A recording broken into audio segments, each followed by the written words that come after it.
La foi vivante contribue à bâtir votre récompense éternelle. La foi vivante contribue à bâtir votre récompense éternelle.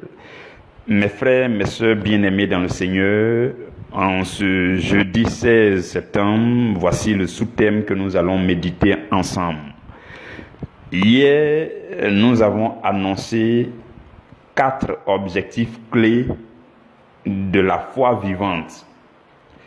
Et nous avons vu hier le premier objectif qui est l'objectif suprême du fait de bâtir la foi vivante. Le fait de vivre votre foi, de manifester votre foi en tant que chrétien, le premier objectif ou encore l'objectif suprême, c'est de préserver le salut de votre âme ou encore de travailler continuellement au salut de votre âme. C'est ce que nous avons vu hier. Aujourd'hui, nous allons voir le deuxième objectif.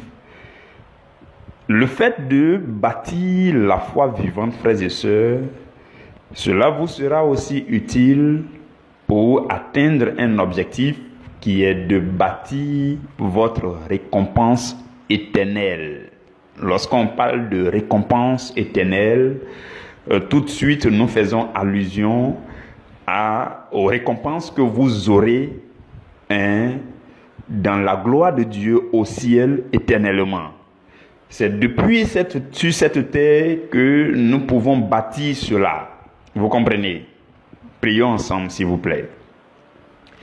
Mon Dieu, mon roi, Dieu saint, Dieu fidèle, Dieu majestueux, Dieu glorieux, merci, merci Dieu créateur, Dieu d'Abraham, Dieu d'Isaac, Dieu de Jacob, nous te bénissons. Gloire à toi, Adonai. Élevé sois-tu, Elohim. Merci, Jéhovah. Que ton nom soit magnifié, que ton nom soit célébré, loué par tout ce qui vit et respire. Seigneur, nous sommes là afin de glorifier ton nom. Dans notre désir ardent de servir à ta gloire, de te louer, de te célébrer jour après jour, nous sommes là pour tendre l'oreille de nos cœurs à ta parole. Seigneur, illumine-nous par ta parole, fais-nous du bien, affermis-nous, visite-nous, restaure-nous, fais quelque chose, laisse une trace indélébile en nous, une trace resplendissante de ta parole en chacun de nous. Seigneur, fais-le pour la gloire de ton nom. Nous sommes là et nous te bénissons de ce que ton esprit est là aussi avec nous par ta grande fidélité de chaque jour. Seigneur, tu as mis pour nous sur la table de ce repas quotidien le sous-thème que nous voulons maintenant consommer dans ta présence. Seigneur, daigne le Saint-Esprit servir à chacun la portion qui lui revient et de nous aider à digérer ce repas afin que toutes choses soient pour nous la force intérieure, l'édification, l'affermissement qui ne vient que de toi, à la gloire de ton saint nom, au nom de Jésus. Amen. Donc, la foi vivante contribue à faire quoi? À bâtir notre récompense éternelle. 2 Jean, au verset 8, 2 Jean chapitre 1, le verset 8. La Bible dit, prenez garde à vous-même, afin que vous ne perdiez pas le fruit de votre travail, mais que vous receviez une pleine récompense. Parole du Seigneur, nous rendons grâce à Dieu. Mes frères, mes sœurs bien-aimés dans le Seigneur, il est question de récompense à ne pas perdre. Et cette récompense est assimilée au fruit de notre travail. Le travail de notre foi. Le travail de notre foi, le travail à travers notre vie chrétienne, les bonnes œuvres, toutes choses qu'on peut accomplir selon la volonté de Dieu, ces choses produisent pour nous des fruits qu'on appelle les récompenses. Et la Bible dit, il est important qu'on prenne garde à nous-mêmes. Il est important qu'on se ressaisisse. Il est important qu'on fasse tout ce qu'on peut faire pour ne pas perdre ses récompenses, pour ne pas perdre le fruit de notre travail, de notre existence sur terre en tant que chrétien. Vous comprenez? Voyez-vous, tous ceux qui vont parvenir au ciel, tous ceux qui seront au ciel auprès du Seigneur, sachons-le, ils y seront par la grâce de Dieu. Ça, ce n'est pas discutable. La Bible dit tous ont péché, sont privés de la gloire de Dieu. Mais nous avons été gratuitement rachetés par le sang de Jésus. Vous comprenez? En principe, personne ne mérite le ciel. Personne. Vous comprenez? Et lundi et mardi de cette semaine, nous avons dit que la Bible parle de la première résurrection, ainsi de suite. Il faut qu'on travaille, il faut qu'on fasse l'effort d'entrer. Donc, peu importe le travail que tu vas faire là, sache que c'est par la grâce de Dieu que tu vas rentrer au ciel. C'est ce que je veux dire. Ça doit être clair aussi. Tu ne mérites rien. Peu importe là où tu seras au ciel, tu n'as rien mérité. Mais au moins, il y a ta part que tu as fait. Il y a ta part que tu as fait, que tu auras à faire. Donc, quand on dit que c'est par grâce que nous sommes sauvés, cela ne veut pas dire qu'il faut aller croiser les bras. Si tu ne fais pas attention, tu vas perdre les fruits ou alors tu vas perdre ta récompense, tu vas perdre ton salut. Donc, c'est vrai qu'on le dit ainsi, mais chacun de nous doit travailler. On appelle ça les œuvres de la foi. On va voir ça tout à l'heure. Le chrétien, ce n'est pas quelqu'un qui croise les bras pour dire Jésus a déjà tout accompli, donc je dors. Fais attention, Jésus a accompli la plus grande part. Il a payé le plus grand prix. Maintenant, il y a ta part de responsabilité maintenant pour que tu préserves ton salut. Par exemple, il a fallu que tu acceptes Jésus pour qu'on dise que tu es né de nouveau et que tes anciens péchés soient effacés et que tu aies le salut dans ton esprit et dans ton âme. Maintenant, pendant que tu continues de vivre sur la terre, l'ennemi va venir te tenter, il va venir te pousser dans le péché. Si tu commets un péché, il faut encore que tu demandes pardon et le Seigneur efface. C'est systématique. Par le nom de Jésus, le sang de Jésus efface tes péchés. Il n'y a pas de souci. Mais il faut que ce travail-là continue. Il faut que tu persévères. Et que, au-delà de demander pardon pour que tes péchés soient pardonnés, tu travailles pour être de plus en plus proche de Dieu. Pour que ton âme reçoive de plus en plus pleinement la lumière qui vient de Dieu. La lumière qui vient de la parole de Dieu, de la méditation, de la temps de prière, ainsi de suite. En vivant ta foi chrétienne, ta vie chrétienne. Ton âme devient de plus en plus resplendissante. Vous comprenez? Maintenant, ce qui va se passer, c'est que quand tu vas mourir, en principe, après avoir fait tout ça, tu ne mérites pas d'entrer au ciel. Mais tu mérites plus que celui qui n'a rien fait de tout ça et qui n'a ni le salut dans l'âme, ni le salut dans l'esprit. Vous comprenez, non? Tu rentreras au ciel, mais retiens que c'est par la pure grâce de Dieu. Cette même grâce n'a pas pu sauver certains autres, les autres qui iront en enfer. Pourquoi? Parce qu'ils n'ont pas fait le minimum qu'ils avaient à faire. Vous comprenez? De telle sorte que au ciel aussi on parle de niveau, de position. Au ciel il y a les plus grands, et au ciel il y a les plus petits. Il y a ceux qui sont au plus haut niveau au ciel, ceux qui sont au plus bas niveau du ciel. Au ciel il est question de taille de récompense, il est question de niveau. Vous savez cela, quand vous lisez la Bible, dans le livre de Matthieu au chapitre 5, la Bible dit au verset 19, « Celui donc qui supprimera l'un de ses plus petits commandements et qui enseignera aux hommes à faire de même sera appelé le plus petit dans le royaume des cieux. Mais celui qui les observera et qui enseignera à les observer, celui-là sera appelé grand dans le royaume des cieux. » Ça veut dire qu'au royaume des cieux, il y a les grands et il y a les petits. Il y a les moyens, ainsi de suite. Donc, ça part des plus petits jusqu'aux plus grands. De telle sorte que quelqu'un peut être sauvé, avoir le salut de l'âme, le salut dans l'esprit, le salut dans l'âme, tout ça. Et en fait, c'est comme s'il a échappé belle. Et il se retrouve au ciel sans récompense, mais il se retrouve aussi au plus bas niveau du ciel. C'est quand il va arriver là-bas qu'il va regretter. Mais en fait, son cas n'est pas mal. Vous comprenez? Mais je ne vous conseille pas aussi de conserver un minimum de salut. Non. Le travail doit être continuel parce que quand ils arrivent là-bas, c'est là qu'ils se rendent compte qu'ils auraient pu faire le travail qu'ils avaient à faire.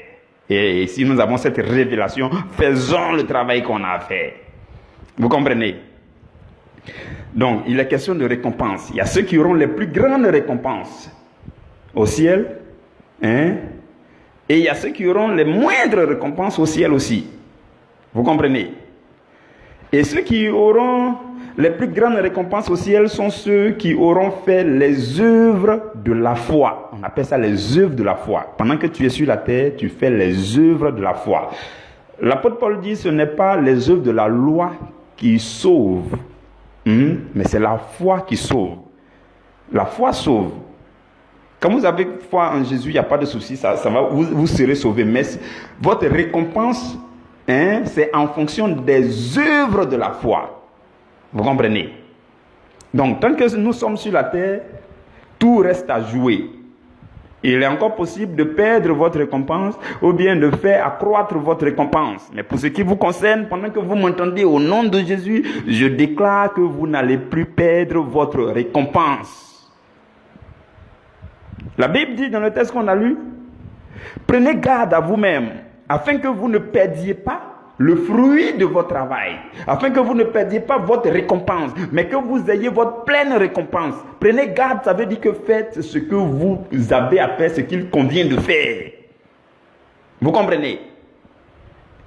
Maintenant, si quelqu'un se met à supprimer les commandements de Jésus de sa vie, dans le texte qu'on a lu, Matthieu 5, 19, là, il dit celui qui supprimera l'un de ses plus petits commandements et qui enseignera aux hommes à faire de même, celui-là sera appelé petit dans le royaume des cieux. Ça veut dire que ses récompenses vont diminuer jusqu'à il sera appelé petit au royaume des cieux. Donc, si quelqu'un cherche à ôter les commandements de Jésus de sa vie, quand on dit supprimera, là, ça veut dire que tu supprimes ça de tes commandements, de tes comportements, tu supprimes ça de tes actions, tu supprimes ça de tout ce que tu fais. Mais en revanche, il dit celui qui les observera. Observera, ça veut dire qu'il va les pratiquer. Celui qui va les observer, qui va enseigner aux autres à observer, celui-là sera appelé le plus grand dans le royaume des cieux. Donc nous savons comment faire pour que notre récompense augmente au ciel, ou bien nous savons ce qu'il ne faut pas faire pour que notre récompense diminue aussi. Vous comprenez? Et il y a un texte magnifique dans 1 Corinthiens qui va nous aider à comprendre tout cela. 1 Corinthiens 3 au verset 15. Lisons d'abord à partir du verset 9. La Bible dit, nous sommes ouvriers avec Dieu. Le mot ouvrier fait allusion aux œuvres que quelqu'un fait, que quelqu'un accomplit.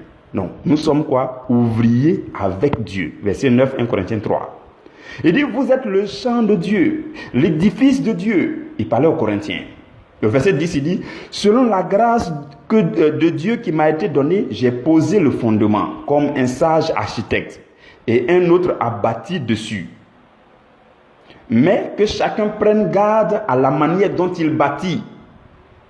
Car personne ne peut poser un autre fondement que celui qui a été posé, savoir Jésus-Christ. Si quelqu'un bâtit sur ce fondement avec de l'or, de l'argent, des pierres précieuses, du bois, du foin, du chaume, l'œuvre de chacun sera manifestée, car le jour la fera connaître. Parce qu'elle se révélera dans le feu, et le feu éprouvera ce qu'est l'œuvre de chacun.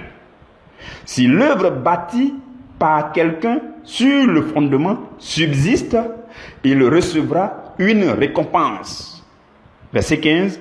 Si l'œuvre de quelqu'un est consumée, il perdra sa récompense. Pour lui, il sera sauvé, mais comme au travers du feu. C'est une image très forte pour expliquer la façon dont quelqu'un peut perdre sa récompense ou bien quelqu'un peut obtenir sa récompense. L'apôtre Paul dit que lui, il a posé la fondation de la foi des Corinthiens. En tant qu'un sage architecte, ou alors comme un sage architecte, il a posé la fondation de leur foi. Vous savez, quand Paul a fini de prêcher dans l'église de Corinthe, il a mis l'église en place tout et tout. Quelques années après, Apollos aussi est parti prêcher là-bas. Et il paraît aussi que Pierre est parti prêcher là-bas. Donc, quand ils ont fini tout ça, certains ont commencé à dire, nous, là, nous sommes Pierre, nous là nous sommes de Apollos, nous là nous sommes de Paul, ainsi de suite. Ils ont commencé à faire des sous-groupes, ainsi de suite. Donc ça n'allait pas bien. Voilà pourquoi elle a écrit comme ça. Il dit que moi, Paul, je suis passé en premier. J'ai prêché. Je vous ai annoncé la foi. J'ai posé le fondement de votre foi. Personne ne peut changer le fondement qui a été posé. Mais ce qui va se passer, c'est que tous ceux qui vont venir vont bâtir là-dessus. C'est comme vous tous qui m'écoutez maintenant. La plupart d'entre vous, vous êtes déjà nés de nouveau. Vous avez déjà entendu le Seigneur Jésus. L'apôtre Paul dit, j'ai posé la fondation qui est de savoir Christ. Savoir Christ, ça veut dire que la première fois que tu as entendu Jésus, tu l'as accepté. Donc la plupart d'entre vous, vous avez entendu Jésus, vous avez accepté, vous avez la fondation de votre foi. Il dit, tout ce qu'un serviteur de Dieu va venir vous prêcher après là, il est comme en train de bâtir là-dessus. Maintenant, ce qu'il est en train d'ajouter là sera éprouvé dans le feu des épreuves de la vie, dans le feu des épreuves de la foi. Si ce qu'on vous a dit en plus ne vous a pas permis de passer par le feu des épreuves et que cela a été consumé, celui qui vous a annoncé la chose n'aura pas sa récompense. C'est fort, je ne sais pas si vous réussissez à me saisir. Quelqu'un a posé la fondation. Et vous allez entendre des prédications à gauche et à droite. D'autres, chacun va venir maintenant bâtir dessus. Il dit, certains peuvent bâtir dessus en pierres précieuses, de l'or, avec des pierres précieuses, avec du bois, avec du foin. Ça veut dire qu'il y a plusieurs types de paroles qui viennent s'ajouter à votre foi. Il y a plusieurs types d'enseignements qui viennent s'ajouter à votre foi. Il y a plusieurs types de prédications qui viennent s'ajouter à votre foi. Maintenant, celui qui fait ce travail dans votre vie, ce prédicateur qui vous enseigne là, c'est lui, sa récompense qui sera mise en jeu. Par rapport à quoi? Ce qu'il a ajouté sur votre foi.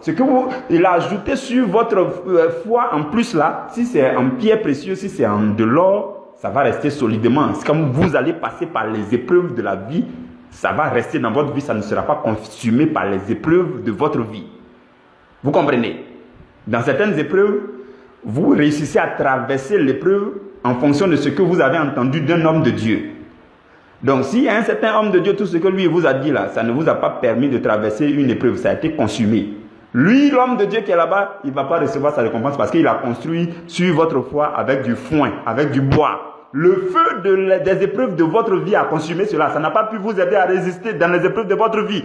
Lui, là-bas, il perd la récompense qu'il devait avoir. Vous avez compris l'image. C'est fort. Il dit pour lui, il sera sauvé. Mais comme passant à travers du feu, pourquoi? Parce que les récompenses qu'il devait avoir là ont été consumées parce que ce qu'il vous enseignait en plus sur votre foi, ce qu'il a rajouté sur votre foi n'était pas en de l'or, n'était pas en des pierres précieuses pour pouvoir résister au feu des épreuves de votre vie, mais c'était en du foin, c'était en du bois. Et quand vous êtes passé par les feux des épreuves de votre vie, cela a été consumé. Donc lui, ce qu'il vous enseignait là, lui par rapport à lui là-bas qui vous avait enseigné, celui qui est là-bas, lui, le prédicateur là, lui, il ne va pas avoir sa récompense. Vous comprenez? Cela veut dire que vous et moi, ce qu'on apporte dans la vie des gens doit être consistant, doit être solide, doit pouvoir les aider à traverser les épreuves de leur vie. Et alors, nous, on a notre récompense. Vous comprenez? Voilà pourquoi au début de mon ministère, je refusais de prêcher. On me programme, je dis, je ne prêche pas. Parce que le peuple de Dieu est sacré. Je dis non, je ne suis pas encore prêt pour prêcher. Je n'ai même pas encore lu toute la Bible, vous me demandez de prêcher. Il faut que je lise toute la Bible d'abord. Il dit non. On me dit, mais toi tu es bizarre. Tout le monde cherche à prêcher, toi on te programme et puis tu ne veux pas prêcher. Il dit non, le peuple de Dieu est sacré. Si je dois déposer quelque chose sur leur foi, ça doit leur permettre de résister, de traverser dans les épreuves de leur vie. Parce qu'il faut que j'aie ma récompense. Oui.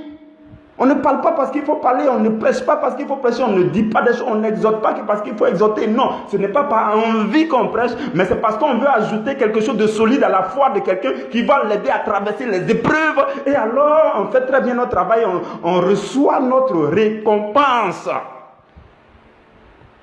Vous comprenez? Si Dieu vous appelle à être prédicateur pendant que vous m'entendez, ces paroles doivent vous encourager à être de véritables prédicateurs. Chaque ligne de tout ce que vous devez enseigner, chaque mot, chaque phrase qui doit sortir de votre bouche pour exhorter quelqu'un, pour encourager quelqu'un, pour enseigner quelqu'un, doit être quelque chose qui va l'aider à traverser les épreuves de sa vie. Quelque chose, parce qu'il est déjà chrétien, ce que tu es en train de lui dire là, tu es en train d'ajouter. L'apôtre Paul dit, j'ai fait la fondation, d'autres sont venus, ils ont ajouté. Ceux qui ont ajouté, là, il y en a qui ajoutent avec du bois, il y en a qui ajoutent avec des pierres précieuses. Pour toi, que tu vas ajouter doit être de l'or, de telle sorte que le jour il passe dans les épreuves de la vie, les épreuves difficiles, le feu des épreuves, pour toi là résiste, parce que pour toi il est en de pierres précieuses. Ça ne peut pas, ce n'est pas du foin, ce n'est pas du chaume, ce n'est pas du bois. Vous comprenez? C'est ce que ça veut dire.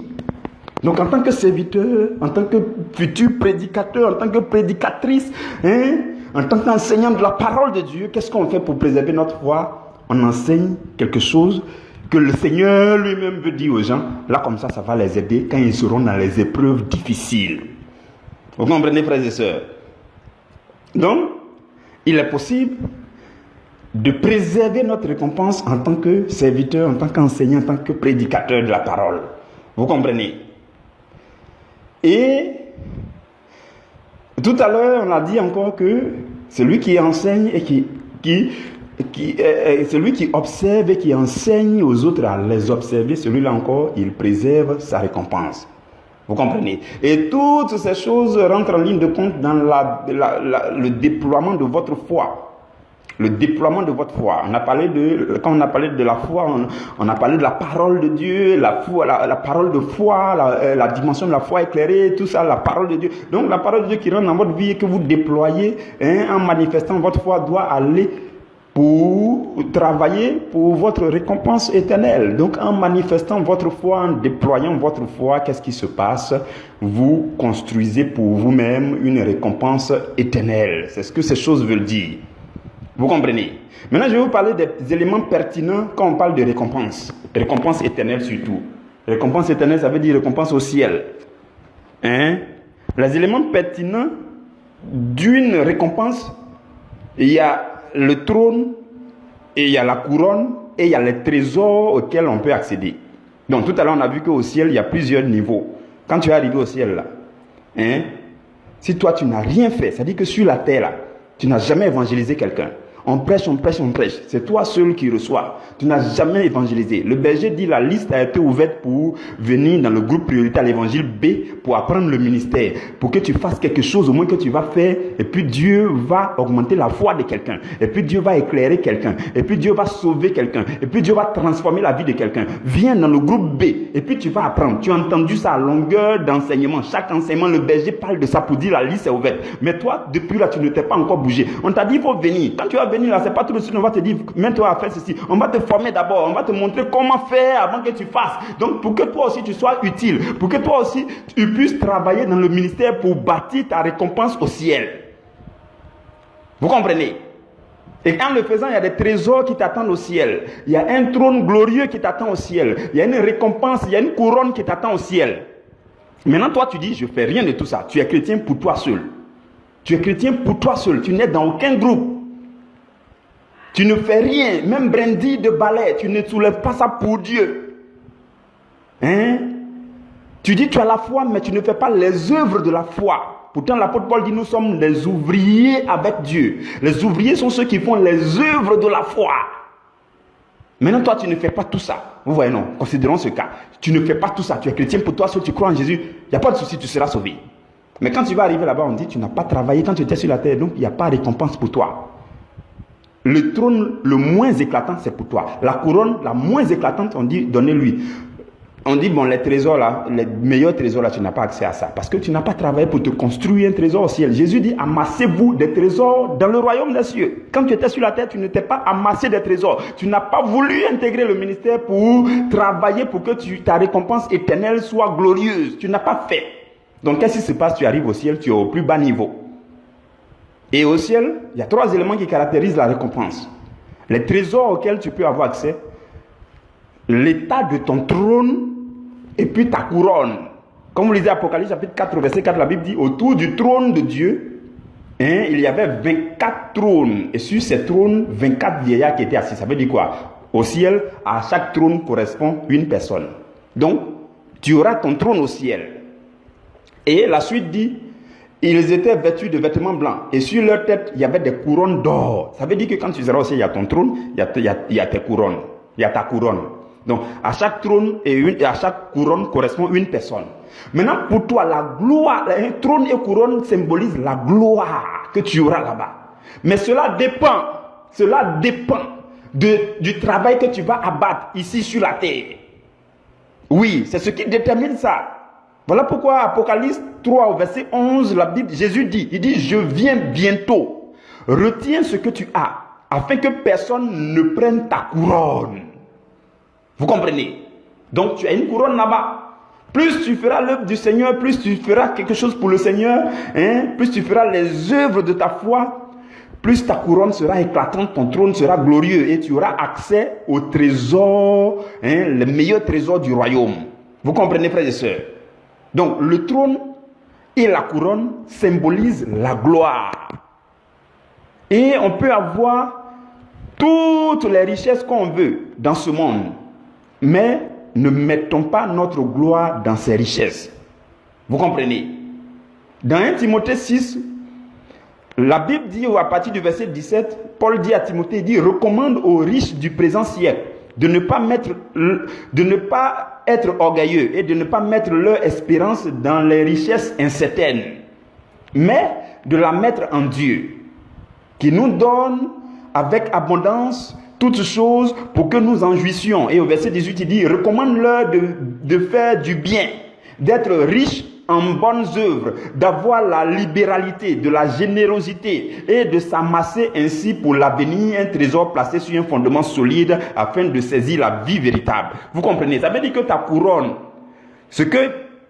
plus tes bonnes œuvres, plus tu feras des bonnes œuvres, plus tu vas avoir de la libéralité, de la générosité, et ainsi de suite. Ici, sur cette terre, plus tes trésors vont augmenter au ciel. C'est ce que ça veut dire. Et Jésus, de son côté, dans Matthieu 6, au verset 19, il dit, ne vous amassez pas de trésors sur la terre, où la teigne et la rouille détruisent, et où les voleurs percent et dérobent. Mais amassez-vous des trésors dans le ciel, où la teigne et la rouille ne détruisent point, et où les voleurs ne percent ni ne dérobent. Vous comprenez? Ça veut dire qu'au ciel, il y a des trésors qui nous attendent. Donc, ne mettons pas notre gloire dans les richesses, ne prenons pas nos richesses, nos fortunes pour faire de ça notre couronne sur la terre. Pardon, c'est au ciel que ces choses t'attendent. Mais plus tu seras en train de faire des bonnes œuvres ici, plus tu seras en train de vivre selon la volonté de Dieu, en train d'exécuter des choses qui bénissent les autres vies, en train d'être un canal de bénédiction pour les autres, plus ta récompense sera grande au ciel. Donc ne mettons pas notre gloire dans les choses d'ici-bas. Les femmes ne doivent pas mettre leur gloire dans leur beauté, dans leurs vêtements, dans leurs bijoux, dans leurs tresses de cheveux. Non, ce n'est pas ça ta couronne. Ta couronne est au ciel. On doit mettre notre gloire en Dieu. 1 Timothée 2 au verset 9, la Bible dit, je veux aussi que les femmes, vêtues d'une manière décente, avec pudeur et modestie, ne se parent ni de tresses, ni d'or, ni de perles, ni d'habits somptueux, mais qu'elles se parent des bonnes œuvres. Ce sont les bonnes œuvres qui doivent être ta couronne. Faut porter les bijoux que tu veux porter, porte les mèches que tu veux porter, mais au fond de toi, les bonnes œuvres dans ton cœur, les bonnes œuvres dans ta vie, dans ton comportement, dans tes actions de chaque jour, c'est ce qui doit être ta couronne véritable et c'est ce qui contribue à te réserver une couronne éclatante au ciel, un trône glorieux au ciel, des trésors, les meilleurs trésors au ciel. Vous avez compris? C'est cela. Et la Bible dit, Jésus dit, je reviens bientôt. Je reviens bientôt, retiens ce que tu as. Préserve ta couronne, préserve tes récompenses éternelles. Manifeste ta foi comme il se doit correctement et tes récompenses seront multiples au ciel. Frères et sœurs, je vous le dis, c'est la vérité. Nous enseignons la foi vivante. Comme je l'ai dit hier, si vous écoutez tous ces enseignements et que dans votre esprit, vous ne travaillez pas encore pour que votre âme soit sauvée véritablement, pour le salut de votre âme. Premier objectif. Si vous ne vivez pas la foi vivante de telle sorte à préserver, à réserver une récompense éternelle pour vous, vous n'avez rien fait du tout. Donc, parce que ce sont les objectifs de la foi vivante. Demain, nous verrons le 3e objectif et après, demain, nous terminerons avec le 4e objectif. Que Dieu vous bénisse, que Dieu vous garde. Au nom de Jésus-Christ de Nazareth. Amen.